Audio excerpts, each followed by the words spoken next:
Hello and welcome to PC Error Detective. In today's video, we'll walk you through the step-by-step process of how to use EndNote on Word. Step 1. Open the Word document where you want to add an EndNote. Make sure you're in the correct section of your document, as the EndNote will be linked to a specific reference point. Step 2. Click exactly where you want to insert the reference point for the EndNote. This is where the small superscript number will appear, connecting your citation to the EndNote text.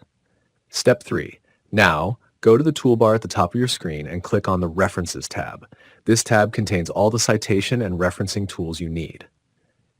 Step 4. In the Footnotes section of the References tab, click Insert EndNote. Instantly, Word will take you to the end of your document, where a Roman numeral will appear indicating the EndNote entry. Type your EndNote text here. This is where you can provide citations, explanations, or additional information related to your reference point.